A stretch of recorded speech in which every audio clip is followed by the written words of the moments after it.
అంబటి రాంబాబు అసెంబ్లీలో ఆంబో తరిసినట్టు మనందరం అరుపులు చూస్తూ ఉన్నాం. ఇవాళ ఒకటే మ్యాండేట్ ప్రజలు ఇచ్చారు. ఎక్కడ దిక్కులేని స్థితిలో ఇవాళ గుంటూరు జిల్లాలో, ఉమ్మడి గుంటూరు జిల్లాలో, పల్నాడులో అడుగుపెట్టని స్థితిలో ఇవాళ రాంబాబు, ఆంబోతు రాంబాబు ఉన్న సంగతి మనందరం చూసాం.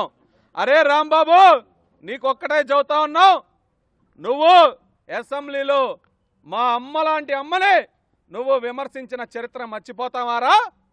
నువ్వు ఆంబోతులాగా, ఒక ఎదవలాగా, ఎదవర్నారులో ఎదవలాగా నిన్ను ప్రజలు పోలవరం, మరి పట్టిసీమ, పులిచింతల చూడమని పంపిస్తే అసెంబ్లీకి నువ్వు చూసింది సుకన్యాని.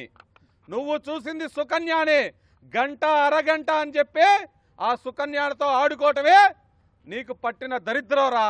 ఇవాళ నీ వైసీపీ ప్రభుత్వం కూడా గంట అరగంట కాళ్ళతో మునిగిపోయి ఇవాళ ఎలాంటి పరిస్థితులు ఉన్నాయో ఆంధ్రప్రదేశ్ రాష్ట్రంలో మనందరం చూసాం. ఒకటే గుర్తుపెట్టుకో రాంబాబు, నువ్వు ఇంకొకసారి గనక మా నాయకుల్ని ఎవరినైనా విమర్శిస్తే నీ పుచ్చ పగలగొట్టి, పళ్ళు రాలగొట్టి నీ ఇంటి ముందు వేస్తామని కూడా ఈ సందర్భంగా హెచ్చరిస్తా ఉన్నాం.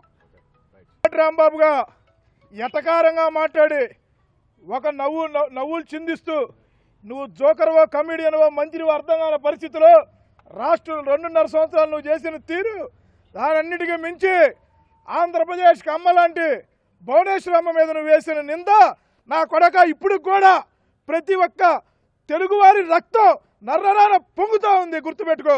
ఇంకొకసారి నువ్వు నీ పరిస్థితులను మార్చుకోకుండా లోకేష్ గారిని కానీ, చంద్రబాబు నాయుడు గారిని కానీ, పవన్ కళ్యాణ్ గారిని కానీ, మా తెలుగుదేశం పార్టీ ఏ నాయకుడినైనా, ఏ కార్యకర్తనైనా విమర్శిస్తే నా కొడక గుడ్డలోడు తీసి నడి రోడ్డు మీద కొట్టుకుంటూ చేసిపోతా అని చెప్పి నీ ఇంటి ముందు నుంచి సవాల్ చేస్తున్నావు. గుర్తుపెట్టుకో రాంబాబు, ఏం చేశావు నువ్వు? 2.5 సంవత్సరాలు నువ్వు ఇరిగేషన్ మినిస్టర్గా ఉండి నువ్వు పోలవరం గురించి నీకు తెలుసా? పట్టిసీమ గురించి నీకు తెలుసా? నీకు తెలిసింది ఒకటే, ఈ వైసీపీ కేబినెట్లో తెలిసింది ఒకటే, సంజన, సుకన్య, అరగంట, గోరంట్ల మాధవ్, మీరు చేసింది. ఇంకొక మంత్రి మీ వైఎస్ఆర్ కాంగ్రెస్ పార్టీకి రోజులు చెల్లించారు.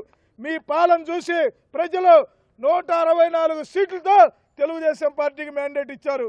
గుర్తుపెట్టుకోండి, మీరు ఎవరైనా సరే వైసీపీ నాయకులందరికీ ఒకటే వార్నింగ్ ఇస్తా ఉన్నాం. ఒళ్ళు దగ్గర పెట్టుకొని మాట్లాడండి నా కొడకల్లారా. గుర్తుపెట్టుకోండి, ఒక్కొక్కడిని పోయిస్తా. ఎవరైనా ఎక్కువ తక్కువ మాట్లాడితే నడి రోడ్డు మీద బట్టలోడు తీసి కొట్టుకుంటూ తెచ్చిపోదని చెప్పి తెలియజేస్తా ఉన్నాం. ఒకటే గుర్తుపెట్టుకోండి, ఏదైనా ఉంటే రాజకీయంగా విమర్శలు చేయాలి, కానీ మీరు ఇట్లా వ్యక్తిగత విమర్శలు చేసి ప్రతి తెలుగు వాడి రక్తం మరిగేలా చేశారు. దానికి ప్రతిఫలం మొన్న చూశారు మీరు. గుర్తుపెట్టుకోండి, పరిస్థితులు ఇంకనైనా మార్చుకోకపోతే నా కొడకల్లారా మీరు రోడ్ల మీద రాలేదని చెప్పి తెలియజేస్తా ఉన్నాం.